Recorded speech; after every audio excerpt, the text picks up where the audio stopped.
Okay? Nakalimutan ng ating tagapanguna na basahin yung pinaka-teksto. Next time na lang. Okay? Purihin po ang Panginoon. Diba? Aking topic po, medyo mabigat-bigat po ito. May tungkulin kang dapat gampanan. Kasi pagdating po sa responsibilidad, maraming iwas. Diba? May tungkulin kang dapat gampanan. Ayan. Yung ating teksto, diyan po napapalob sa ating responsive reading kanina. Kaya medyo mahaba yung ating responsive reading. Kinuha natin yung mga pangyayari. Na po? Mga kaganapan. Sa bahagi ng ministeryo ng ating Panginoon Kristo. Yan po. John chapter 11, verse 38 to 42. Basahin natin uli. Muling nabagbag ang kalooban ni Jesus pagdating sa libingan. Ang pinaglibingan kay Lazaro ay isang yungid na natatakpan ng malaking bato. Yan po. No? Alisin ninyo ang bato, utos ni Jesus. Ngunit si Marta na kapatid ng namatay ay sumagot, Panginoon, nangangamoy na po siya ngayon. 4 na araw na siyang patay. Okay? Ano pa? Sinabi ni Jesus, hindi ba't sinabi ko sa iyo na kung sasampalataya ka ay makikita mo ang kalwalhatian ng Diyos? Kaya't inalis nila ang bato, timangila si Jesus sa langit at sinabi, Ama, nagpapasalamat ako sa iyo sapagkat dininig mo ako at alam kong lagi mo akong dinirinig. Ngunit sinasabi ko ito dahil sa mga taong naririto upang maniwala silang ikaw ang nagsugo sa akin. Pagkasabi nito ay sumigaw siya ng malakas. Sumigaw siya, Lazaro, lumabas ka. Lumabas nga si Lazaro na nababalot ng telang panlibing ang mga kamay at paa. May nakabalot ding tela sa mukha. Sa mukha niya. Inutos na Jesus sa kanila, kalagan ninyo siya at nang makalakad siya. Yan. Okay. Purihin ang Panginoon sa kanyang mga salita. Now, dito po natin masusumpungan yung pinakamaikling talata sa Biblia, sa buong Biblia. No? Sa English, sa verse 35 yan, Jesus wept. Dalawang lang. Sa Tagalog, tubangis si Jesus. Yan. No? Naging 3 words. Yan. So, dagdag kaalaman, sabi ko nga, pinakamaikling talata, pinakamaikling chapter sa Biblia. Alam niyo kung ano pinakamaikling chapter sa Biblia? Andyan ba? Ayan, tumangis si Jesus. Okay? Pinakamaikling chapter sa Bible, Psalms 117. Yan ang pinakamalaking chapter. Alam niyo kung anong laman yan? 2 talata lang. See? Pinakamaikling verse, ito. Pinakamaikling talata, Psalms 117. 2 talata lang yan, napapalob sa Biblia. Then, ang pinakamahabang chapter, Psalms 119. See? 176 verses sa isang chapter. Pag tinignan mo yan, makikita mo 8 pages sa Bible. Samantalang ang ibang chapter, isang lang yan, minsan. Ganun lang. No? Pero yung Psalms 119, 8 pages sa Bible para matapos mo yung 176 verses. Na po? Okay? Karagdagan. Kaya minsan nagkakaroon tayo ng Bible quiz. Nagkakaroon tayo ng mga kaalaman. Okay? Now, kuminsan nakala natin yung mga inchik lang ang nagpauso ng tinatawag na crying ladies kapag may namamatay. Nangungupahan sila ng mga umiiyak. No? Pero ang original, yung mga Hudyo talaga. Yung mga Hudyo, pag may patay, kumukuha sila talaga ng mga mananangis, umiiyak sa kanila mga patay. Katulad nito, 4 na araw nang napapatay, namatay, pero hindi pa rin tumitigil yung mga tagapag-iyak. Nung panahon na si Maria naiwan doon sa tahanan, pumunta na ang Panginoon sa libingan, nakausap na si Marta, pero si Maria andun pa rin yung grupo ng mga mananangis. Pagtayo ni Maria, sumusunod pa rin yung mga mananangis. Mga upahan po yun. Yan po yung kultura ng mga Hudyo. Okay? Now, pagdating po sa talatang 33 ba yan? 33.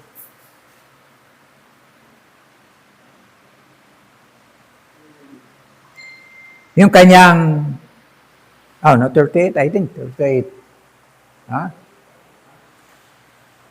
38. Bilang tao, daman niya. Nung makita niya yung bahagi ng kalungkutan, kahambal-hambal na kalagayan ng isang taong namamatay. See? Marahil, nakikita na rin yung kanyang sarili, yung kanyang destinasyon, yung kanyang ministeryo. Yung kanyang kalagayan, nature bilang Diyos, sinubad niya. See? Ang sabi ng Pilipos, na bagamat siya Diyos, hindi niya pinanghawakan, makipantay sa ganung katayuan, sinubad niya. Yung katangiang yon, at maganyong tao. See? Makita niya kalagayan ng kasasadlakan at yung damdamin ng isang taong namamatay. Kaya sabi niya, umiyak si Jesus.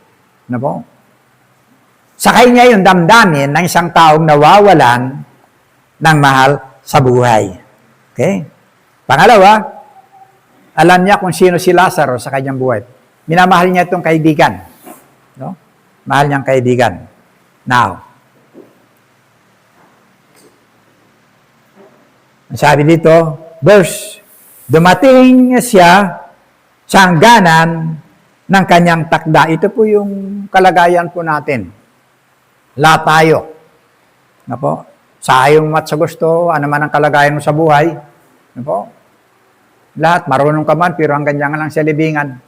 Pareho lang kayo, pantay lang kayo. See? Dahil sabi ng Biblia, Hebrew chapter 9, Hebrew 9:27,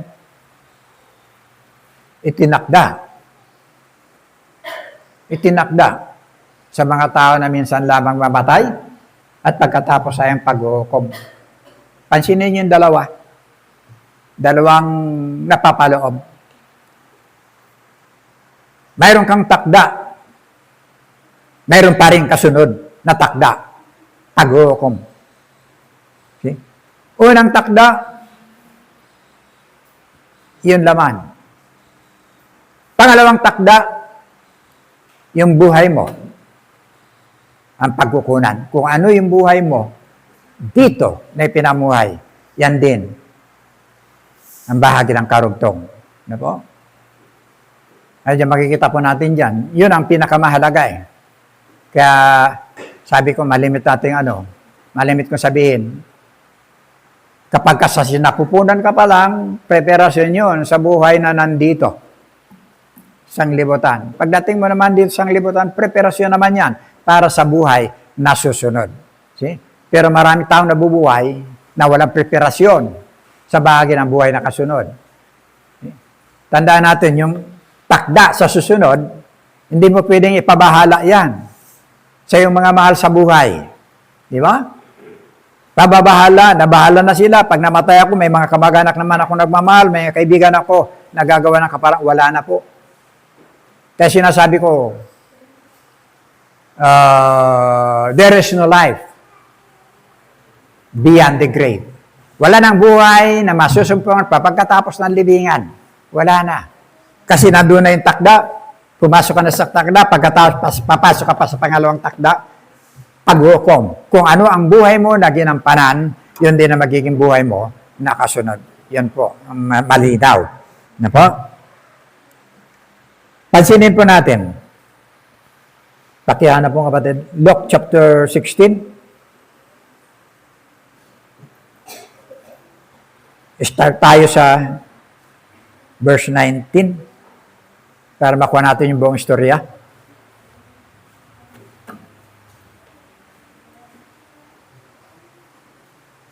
Ayan. Mayroon ngang isang taong mayaman at siya ay nagdaramit ng kulay ubi at masilang lino at sa araw-araw ay kumakain ng sagana. Okay?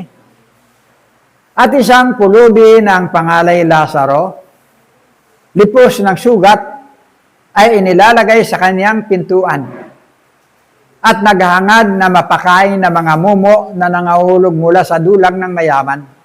Oo, at lumalapit pati ang mga aso at hinihimuran ang kanyang mga sugat, dinidilaan.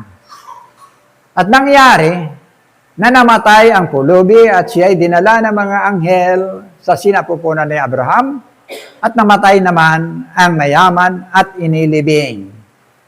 At sa hadis na nasa mga pagdurusa ay tiningin niya ang kanyang mga mata at natanaw sa malay si Abraham at si Lazaro ay nasa kanyang sinapupunan.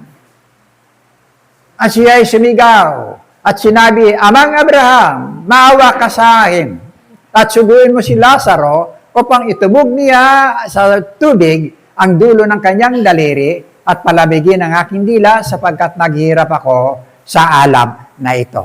Pansinin yung dalawang kalagayan. After na dumating takda yung kamatayan.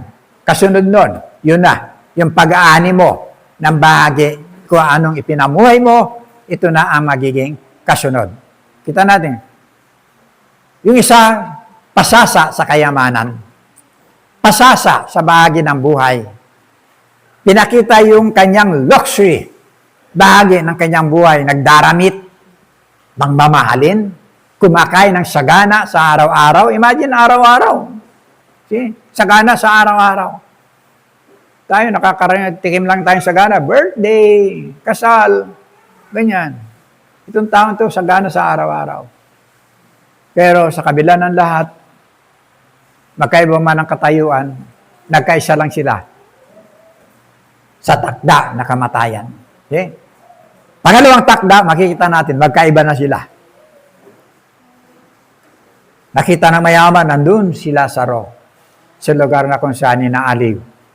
Samantalang siya, nagdurusa, sabi niya, suguin mo si Lazaro, nisosan sa tubig ang kanyang daliri at ipapatak sa aking dila sapagkat naghihirap ako sa alam na ito, sa apoy na ito. Yan po. Kaya makita natin ang kahalagaan kung bakit yung Hebrew number chapter 9 verse 27, napakahalaga po yan na hindi lang nabibigyan ng pansin na mga mamabasa. Ano po? Now, yung id, simbolo ng ating mga puso. Okay? Nilalarawan po natin yan, yung ating nakikita po dyan. Simbolo ng ating mga puso. Sabi na Marta, Panginoon, wag, kasi ngayon bulok na yan. Imbakan na mga marurumi. Imbakan na mga bulok. Imbakan na mga dapat ikubli sa paningin. See? Yung ating puso, yan, ganyan.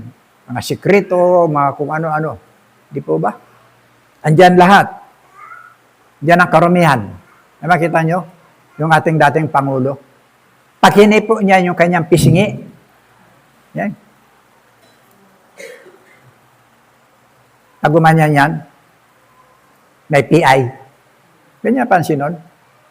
Pag umipo na ganyan, may PI. Nakilala siya sa ganon. Di ba? Sasalita pa siya ng idiot. Okay? Your idiot God. Idiot yung Papa Roma. See? Kakalungkot. Kasi mula yun sa puso. Diyan ang gagaling lahat, ang karumihan. See? Ngayon, namamahay nga si sa ICC. Makita natin. See? Anong sitwasyon? Simula pa ng mayor hanggang sa ngayon. Hindi niya pwedeng itanggihan. Kaya nga si Bato nagtago. Di ba? chief of police yan nung panahon. Yung DDS na yan. Okay? Hindi mo pwedeng ilagay ang pagbabago sa panuntunan mo na gusto mong baguhin ng tao. Hindi mo pwede. Ang Diyos ang siyang magbabago. Okay? Kung kaya mong baguhin, hindi na babalik ang Diyos. Ang Panginoon. Within 6 months, hindi pa siya naupo, sabi niya, ano yun, tatapusin ko yung drugs. See? Tanda na siya, mamamatay na lang, hindi niya matatapos yan. Kasi yung matatapos niya, hindi na babalik yung rapture, ang Panginoon. Matatapos niya ang kasalanan sa sanglibutan eh. Okay? Yan, hindi ang Panginoon lang ang mayroong kapangyarihan na linisin ang buong sanglibutan. Ngayon, inaanin niya ang lahat ng kasakitan. Diba? Now, tingnan po natin. Mark chapter 7, verse 20 to 23.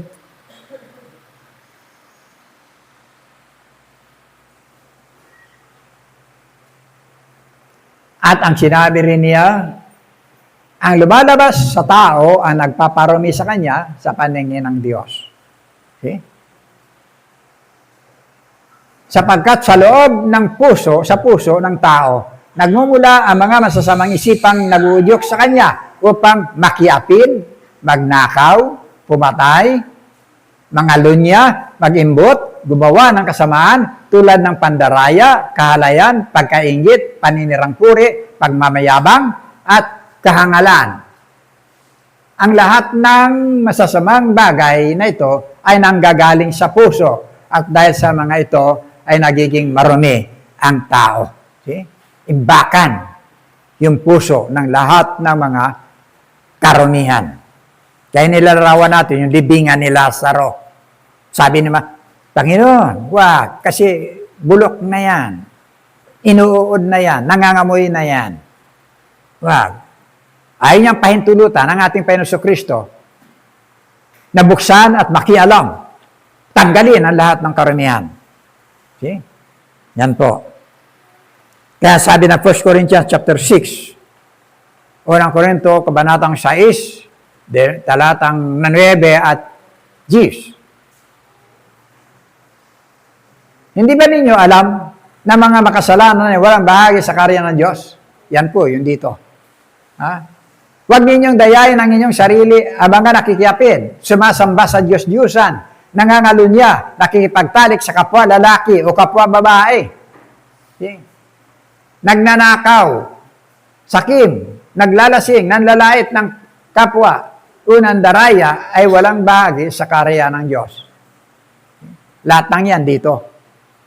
Galatia chapter 5, verse 19 to 21, lahat ng yan sa puso ng gagaling. Hindi makakaila ang mga gawa ng laman, yan. Kaya nga kayo panganak ka sa Espiritu. Hindi may kakaila ang mga gawa ng laman, pakikiapid, kahalayan, kalaswaan, pagsamba sa Diyos-Diyusan, pangkukulam, pagkapuot, pag-away-away, pagsisilos, pagkakagalit at kasakiman, pagkakampi-kampi, pagkababahagi, ano pa? Pagkainggit, pagpatay, paglalasing, walang habas na pagsasaya at iba pang katulad nito. See? Muli ko kayong binabalaan, ang gumagawa ng mga ito ay hindi magkakaroon ng bahagi sa karya ng Diyos. Baka mag-ano kayo, bakit, pastor, wala nakalagay dyan na sugal? Ba't wala nakalagay na bisyo dyan? Na drugs? See? Ayan, no? Binabalaan ang gumagawa ng mga ito, santo, at iba pang katulad nito. Pag sinabing iba pang katulad nito, yung nagdudulot ng kasiraan, kasamaan, no? Na kahambing yan. Andiyan na yung drugs, andiyan na namang sugal, andiyan na lahat yung mga bahagi. No po? Kapantay niyan, kasama diyan. No po? Okay? Lahat ng yan, makikita po natin na kung saan nakaimbak sa bahagi ng puso at pagnanais ng tao. Ito yung nag-uutos kaya ka gumawa eh. Ano po? Yan. Sa verse 39, Balik tayo doon sa ating tema.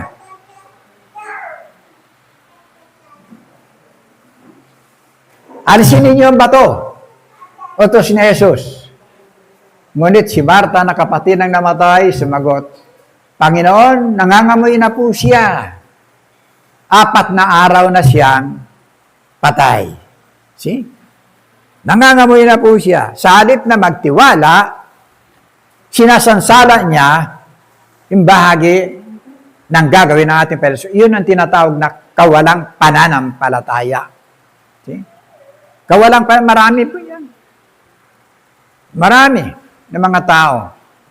Naniwala sila sa Diyos pero wala silang pananampalataya sa Diyos. Di ba? Wala silang pagkakatiwala. Alisin ninyo ang bato. Matagal na umalis si bato. Wala na sa Senado. Nagtago na. Ha? Di ba? Tago na si bato. Nature yan ng tao. Mga nagaganap ngayon dyan. Nature yan ng tao. Eh, makita mo yung unang-unang tumakbo. Yung siko. Ba, karami niyang sasakyan. Mga helicopter, jet plane. Ang dami. Napakarami niya. Makabili ng gano'n. Pera ng tao. Tumakbo siya, nagtago. Likas yun. Maging sa banal na kasulatan. Naalala niyo magkasala yung mga dalawa? Si Adam and Eve. Na magkasala yun. Tago na sila. Hinanap sila ng Diyos. Chapter 3 yan. Verse 8. Nakikita niyo yan. Sa Genesis.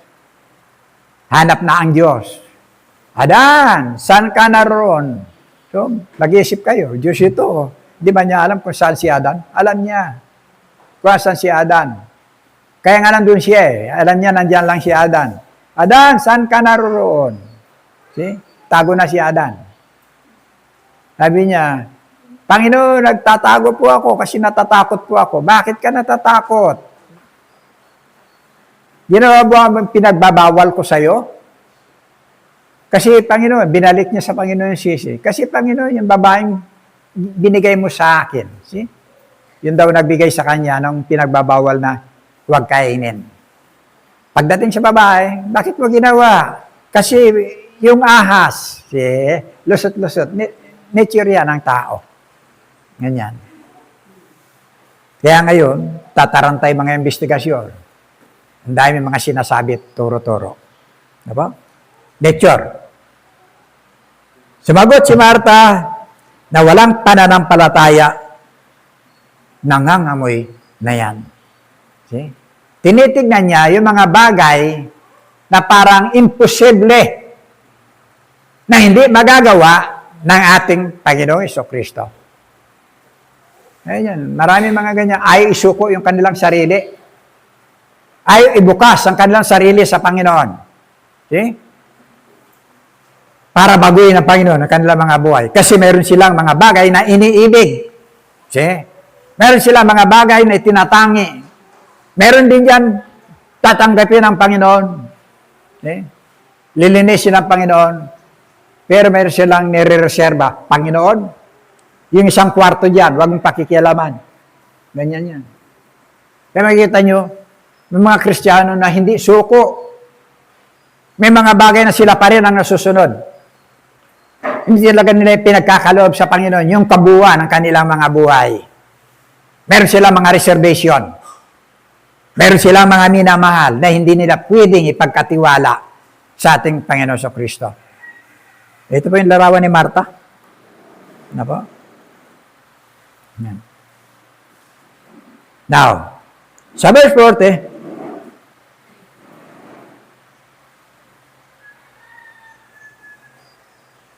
sinabi ni Jesus, hindi ba't sinabi ko sa iyo na kung sasampalataya ka, ay makikita mo ang kaluwalhatian ng Diyos. Yun lang naman eh. Di ba?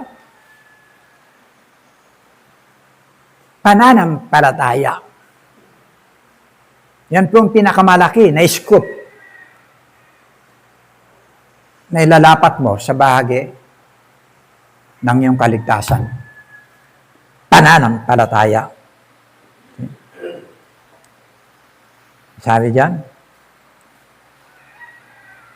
i-align mo ang puso mo sa ating Panginoon Kristo at mararanasan mo ang pagkilos ng Diyos sa buhay mo. Yan po yung tinatawag na kalwalhatian ng Diyos.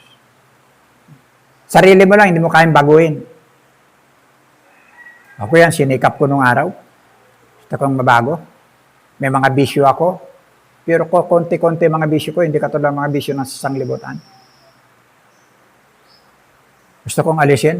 New Year's resolution, ganyan. Pag natrangkaso ako, nasama yung panlasa ko, yan. Gano'n ako, samantalayin ko yan. Yeah. Pagkatapos, magaling-galing na ako, pag nakaamoy ako, naglalaway na naman ako. See? Pagkatapos, pag inabutan ka, uso yan. Pag kayo may kaibigan ka, abutan ka. You see? See? Naglalaban, huwag mong tanggapin. See? Andun din, yung isa, tanggapin mo, sayang. See?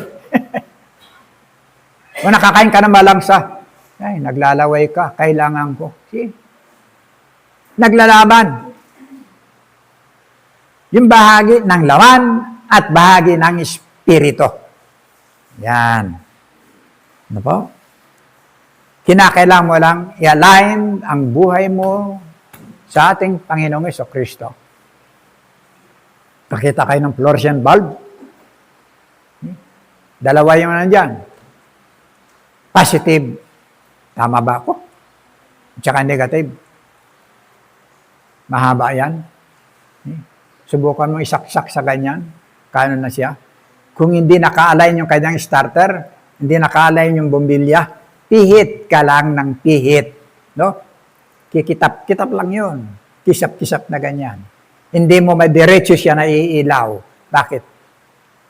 Power yung nakalahan dyan. Pag kinilos mo yan, sinudot mo, mamamatay ka. Pero kung hindi ka naka-align, hindi yan sisindi. Ganyan ang buhay natin. See? Kaya maraming Kristiyanong patay sindi. Kisap-kisap. See? Gano'n ang buhay. Kristiyano ako, pero ang problema, bakit ka namumuhay sa sanglibutan? Mas lamang sa iyo ang mga bagay na nasa sanglibutan. Ba't wala kang kagalakan sa mga bagay na nauukol para sa Diyos? Yun ang naging problema ng mga Kristiyano. Ni hindi nabubuksan ang Biblia, ni hindi nananalangin, hindi sapat yung mag-attend ka lang ng gawain. Ipamuhay mo yung buhay ni Kristo. Na hindi ka man magsalita, nakikita sa buhay mo ng mga tao nakapaligid sa iyo. Ito po. Kaya kung minsan nanapan tayo ng gawa, iba yung gawa na nakikita sa atin. Yan ang sinasabi ni Santiago. Yung pananampalatayang walang gawa, patay. Nasabi mo may pananampalataya ka, hindi ko naman nakikita sa buhay mo. Paano ako maliligtas sa buhay mo? Hindi naging pagpapala. Hindi sapat na maging Kristiyano ka. Kinakailangan makita sa buhay mo. Ephesians chapter 2 verse 89.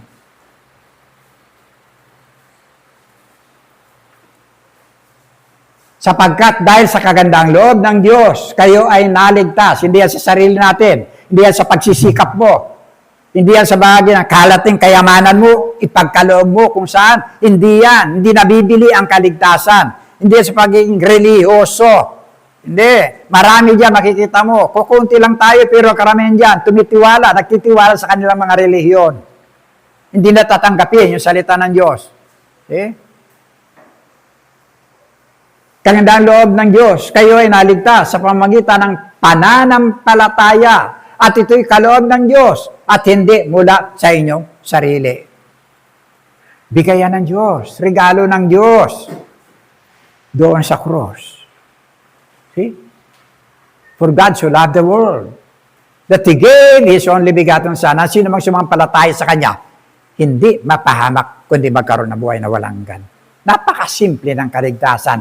Napakasimple ng biyaya ng Diyos na pinagkaloob sa atin. Pero pinahihirap ng tao.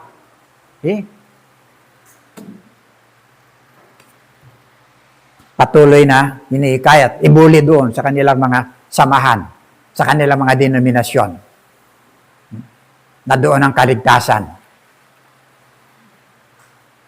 Terrible. Pansinin natin, Acts 16:30-31.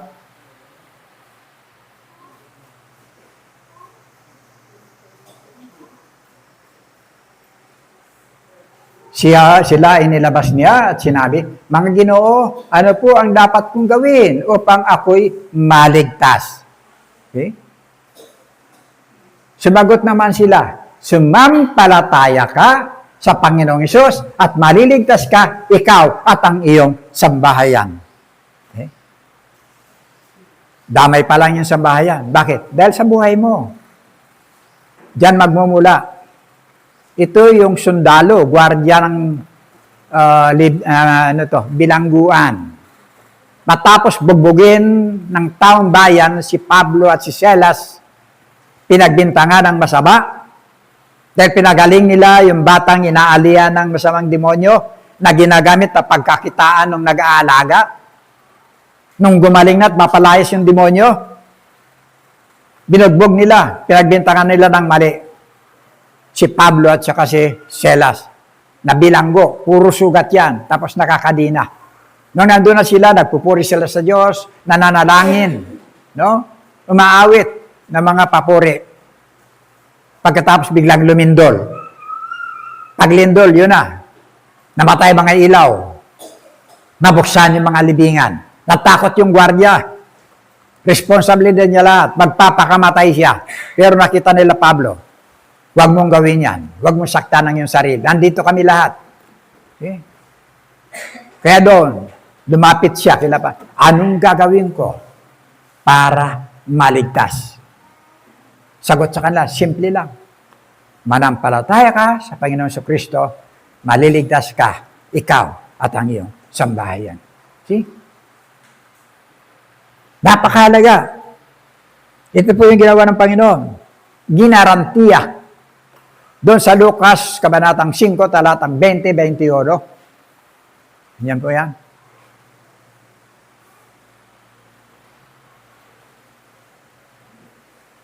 Nang makita ni Jesus ang kanilang pananampalataya, sinabi niya sa paralitiko, "Lumpo po yan.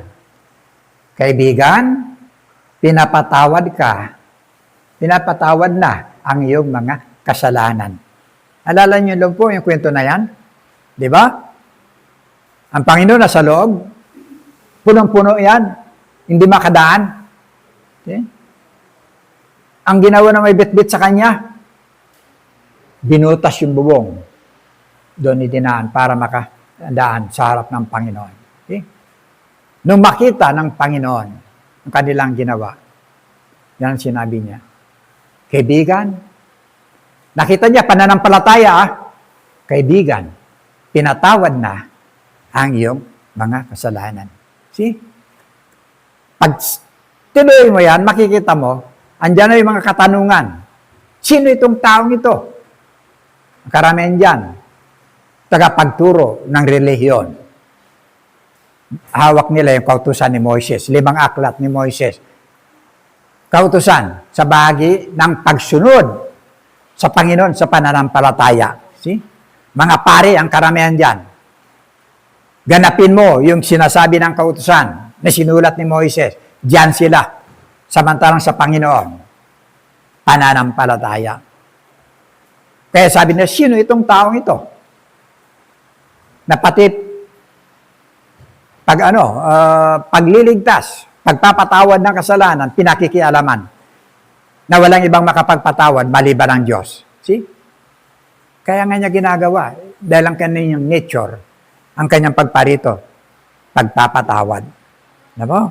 Now, sa Lucas 7, talatang 48, hanggang 50.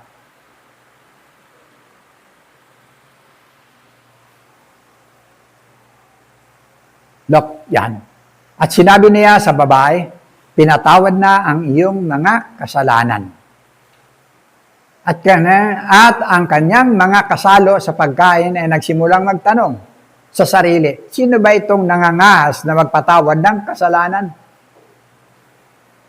Ngunit sinabi ni Jesus sa babae, iniligtas ka ng iyong pananampalataya. Umuwi ka na. See? Faith.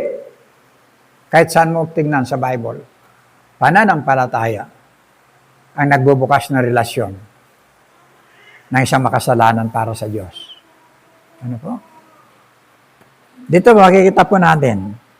Ano po? Ito po yung babae po yan. Yan ang merong demonyo, 7 demonyo na pinaalis ng Panginoon sa kanyang sarili. Yan yung babaeng inihagis sa harapan ng Panginoon. John chapter 8, nandyan yan. Na inihagis sa kanyang harapan ng mga ano na to, ng mga tagapagturo ng ano na to, kautusan.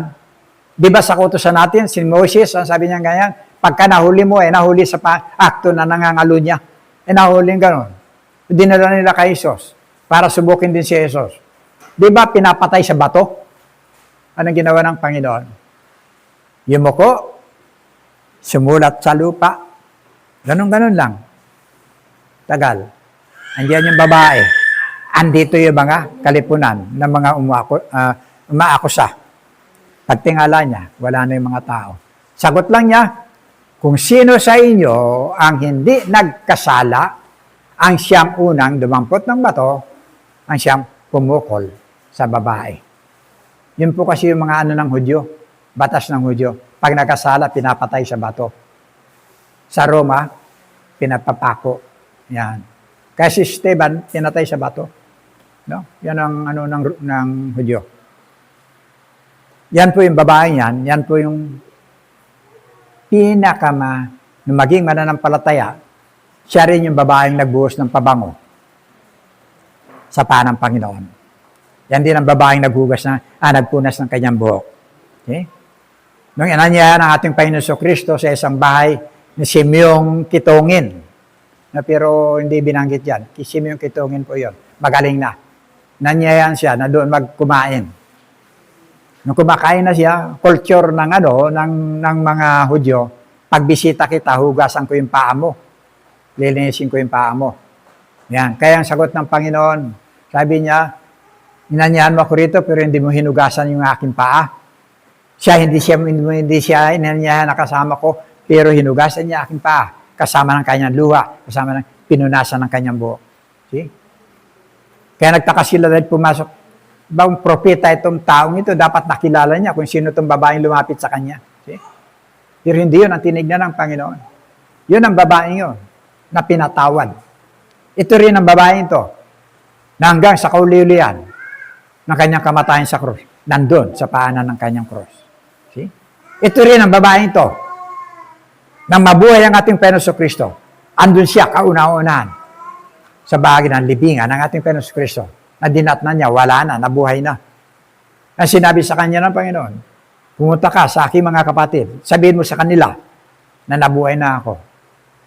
Babae, ang unang pinagsabihan ng mensahe ng ating Panginoon Kristo. Babae rin ang sumuporta sa bahagi ng ministeryo ng ating Panginoon Kristo.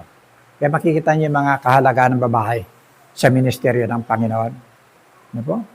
Ito po. Number 1 po yan. Kaya nga naman pumunta siya kila Pedro, hindi pa sila naniwala. Sinabi niya nabuhay ang Panginoon, hindi sila naniwala. See?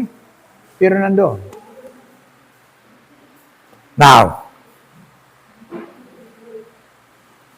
authority, verse 41 to 42.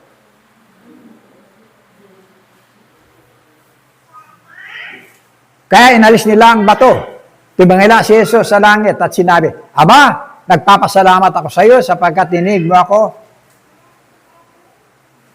at alam kong lagi mo akong dinirinig. Ngunit sinasabi ko ito dahil sa mga taong narito upang maniwala silang ikaw ang nagsugo sa akin. See? Andyan po.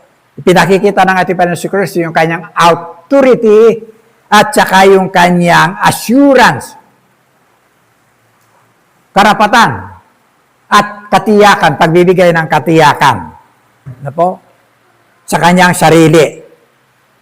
Pinakikita niyo kapangyarihan. Now, sa verse 43, pagkasabi nito, sumigaw siya, Lazaro, lumabas ka. Okay? Nandun po yung kapangyarihan ng buhay. Ano po? Nasa kanya. Yung power na kahit nabulok na, pinakikinggan pa rin siya. Nasa kanya. I am the resurrection and the life. Di ba? John chapter 11, verse 25 to 26. I am the resurrection and the life. He that believeth in me, though he were dead, yet shall he live. Kahit namatay siya, no? Muli siyang mabubuhay. Kaya hindi tayo takot. Ano po? Hindi po tayo takot. May walay man yung ating hininga, alam natin yun po yung simula ng pagpitik ng buhay na pang walang hanggan. Okay? Yung buhay na walang hanggan sa isang Kristiyano, ngayon lang. Pagbukas mo ng bintana para makita mo yung kabila. Paghawid mo ng kortina para makita mo yung sa kabila. Pagbukas mo ng pinto para papasok ka sa panibagong buhay. Yan lang ang kamatayan. Blessing. Hindi katatakutan. Pinakita ng Panginoon yung kanyang authority. Kung hindi pong papansanin dito, ano po? Binigay lang niya sa mga tao, sa kanyang alagad. Tanggalin niyo yung bato. Yan. Kaya ng tao yun. Kaya mo na gawin. Bahagi na pwede mong gawin. Kalagan niyo siya ng gapos. Tanggalin niyo yung balot sa mukha. Yung magagawa mo, ibinibigay ng Diyos. Okay? Yung hindi mo kayang gawin, kanya yun. Lazaro, lumabas ka. You see? Yun po yung papel ng Diyos. Papel natin na dapat nating gawin. Mayroon po tayong authority. See? Ito yung sinasabi ni, kung inyong titignan sa Matthew chapter 18, verse 19,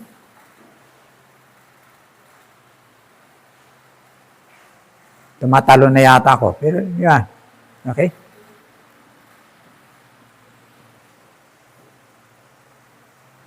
Now, kapangyari niyan. Power. 18. Okay. Okay, kapatid. Tumalo na ako eh. John chapter 1, verse 4. First John, chapter 1, verse 4. John chapter 1, verse 4. 1:4. Yan na. Yan.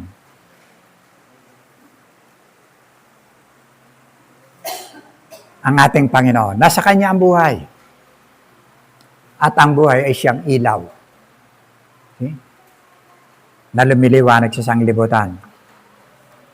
John 11, nailagay na ba natin? John 11, chapter 25, verse 25. Lagay mo nga.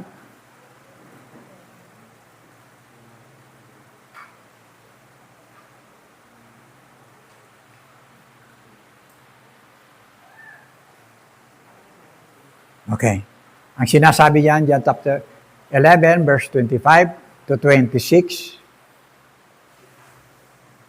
Sinabi sa kanya ni Jesus, Ako ang pagkabuhay na maguli at ang kabuhayan.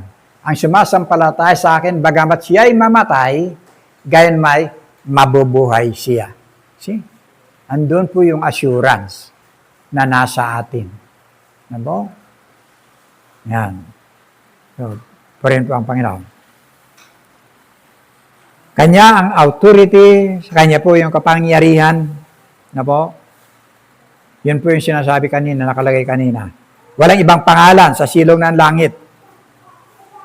Pag sinabing silong ng langit, kasama na dyan ibang planeta. Wala. Di isa lang ang ating Panginoon sa Kristo. No?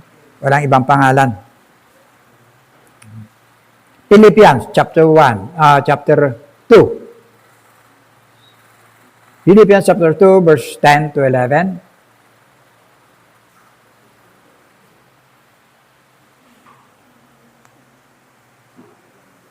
Sa gayon, sa pangalan ni Jesus ay luluhod at magpupuri ang lahat ng nasa langit. Pansinin po ninyo yung laman ng mundo. Magpupuri ang lahat ng nasa langit, nasa lupa, at nasa ilalim ng lupa. Meron pa palang mga nilalang doon. Di ba? Pinag-aralan na natin yan dito. Di ba? Yung kalagayan ng mundo. Di ba? Yung lugar na hinapakan natin. Yung mga buhay na nandun. Yung mga bahagi ng mga kaluluwa na nandun na, hindi katulad ng sa mayaman, na nag-alam, naghihirap ako sa alam na ito. Lahat ng yan, kahit na masama, magpupuri yan sa Panginoon sa panahon ng kanyang kaluwalhatian. Okay?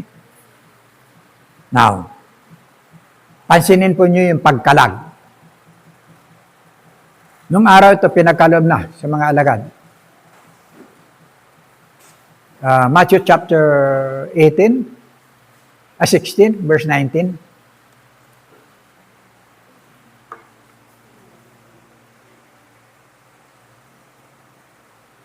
Ito yung pagsabi ng Panginoon.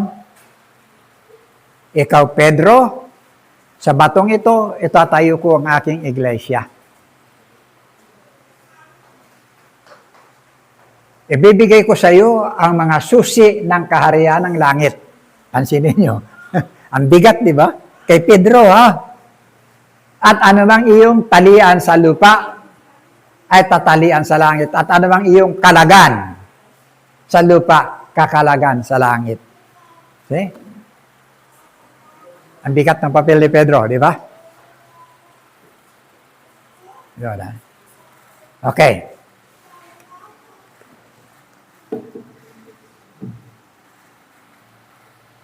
Alas 11 pa lang. Mahalaga ito kasi ang daming naniniwalang ganyan.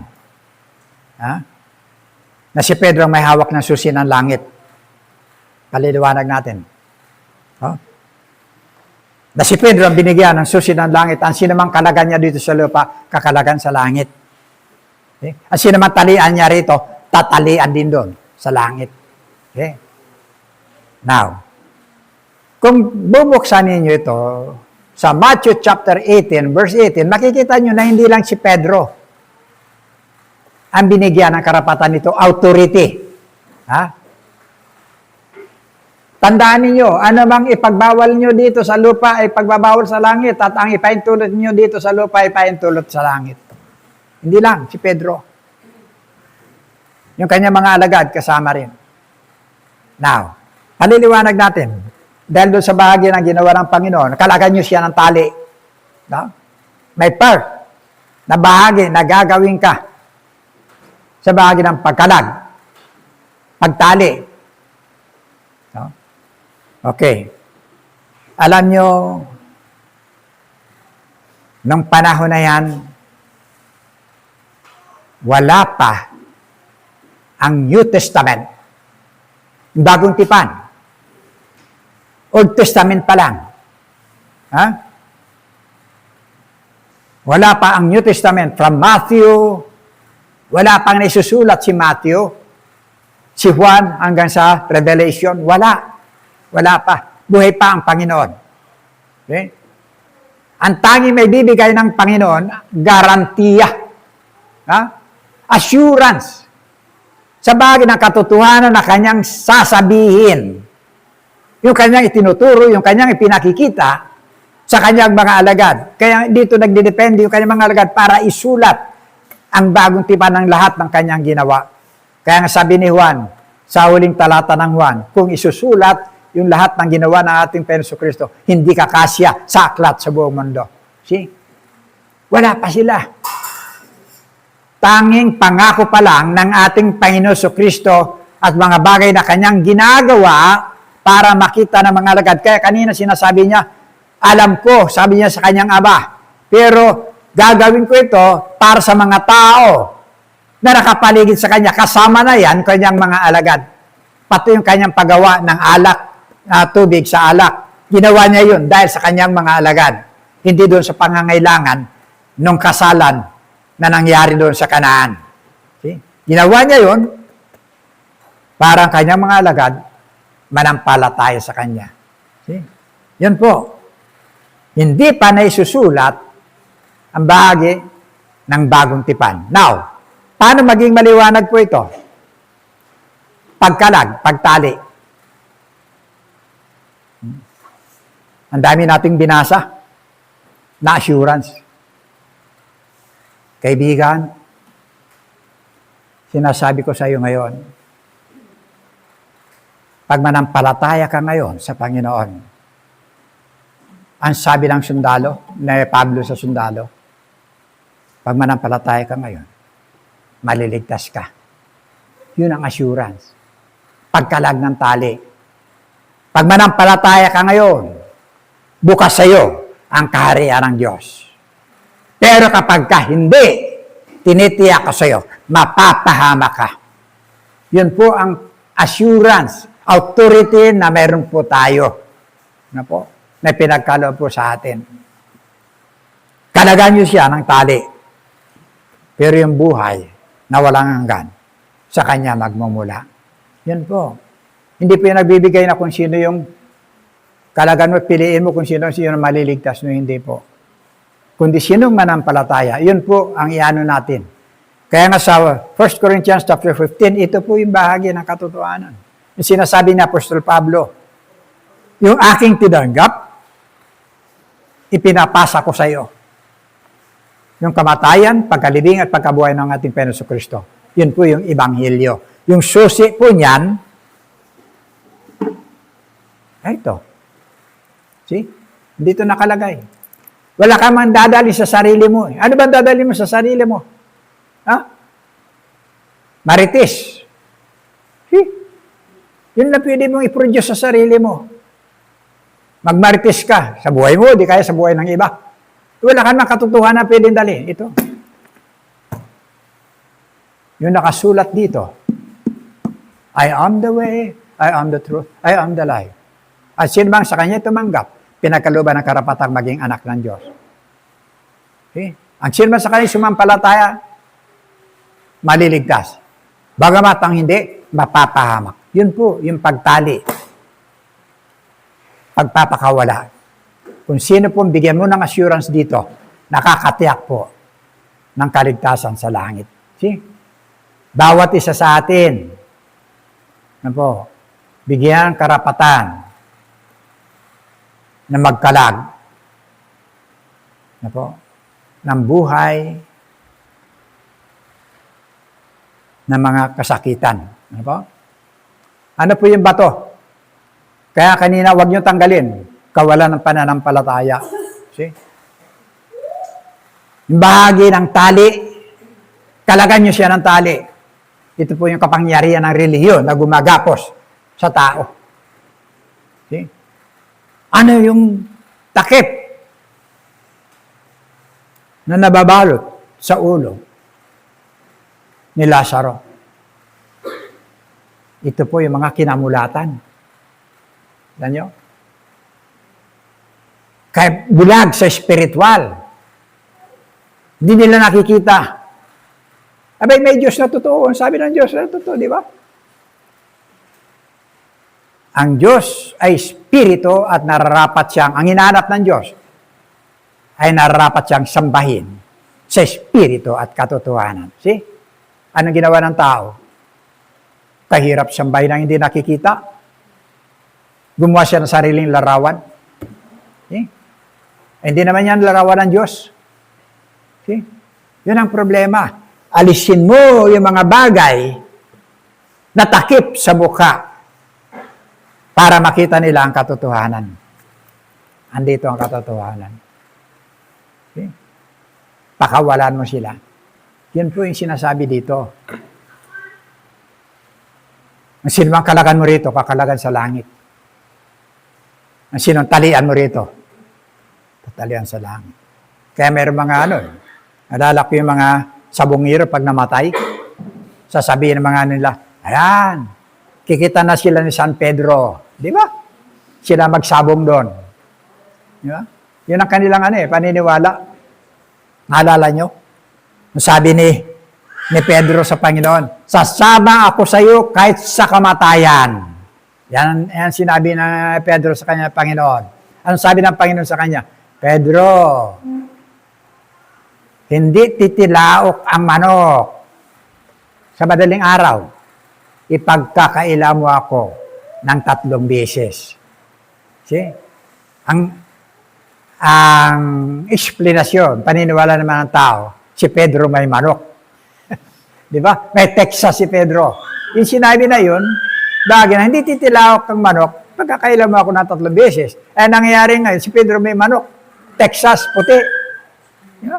Meron siyang imahe na meron siyang manok. Si Lazaro, pumunta kayo sa San Lazaro Hospital. Doon sa mga kinagat ng aso, kikita nyo sa information pa lang, nakatayo si San Lazaro na ganyan. May aso doon. Okay? Wala naman siyang alagang aso. Sabi ng Biblia, inaano lang siya, dinidilaan ng aso. Ang kanya mga sugat, tantad siya kasi siya ng sugat. Okay? Yun. Kaya lang minsan, gumagawa tayo ng kwento na sobra sa mga pangyayari. Si Pedro may hawak ng susi, kay Pedro itinayo ang iglesia, ang RCC. Mali po yun. Kumbaga, tinawag si Pedro, a little stone. Pero ang rock, ang ating Panginoon Kristo. Ang dami dyan. Mga palatandaan na hindi karapat-dapat si Pedro. Tinawag siyang mahina ang pananampalataya. See? At pagkatapos, tinawag siya Satanas. Kung ikaw ang magtatayo ng negosyo mo, pagkakatiwala mo ba sa tao na tinawag mo, may makikita mong minus ang bahagi ng kanyang. Ang bato na tinutukoy ng ating Panginoon Kristo, ang kanyang sarili. Pundasyon na bato na kung saan kapagkakatiwala po natin lahat. Purin po ang Panginoon. Isang bahagi ng halimbawa na pinakikita po natin, kamatayan ni Lazaro, na kung saan ang halimbawa nito applicable sa ating mga buhay. Sa bahagi ng ating magagawa sa paglilingkod para sa Panginoon. May kanya-kanya po tayo. Kung anong kaloob mo, kung anong mga bahagi, pwede mong gamitin yan, lahat sa Panginoon. Huwag kang manahimik kasi meron kang responsibilidad na dapat gawin sa iyong kaugnayan sa ating Panginoon Kristo bilang iniligtas. Pakihanap mo nga, kapatid. Efeso 2:8, nandyan yan kanina.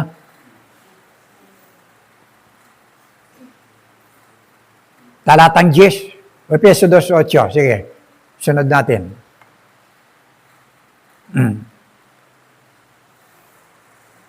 Sapagkat dahil sa kandaloob ng Diyos, kayo ay naligtas sa pamamagitan ng pananampalataya at ito'y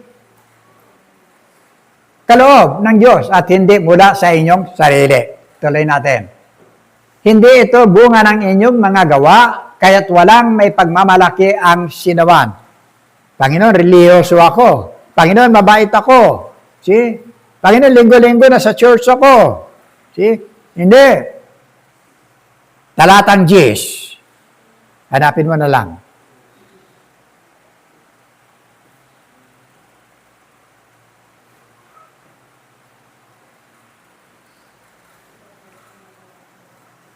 Sapagkat tayo'y kaniyang gawa na nilalang kay Kristo Jesus para sa mabubuting gawa. Diyan.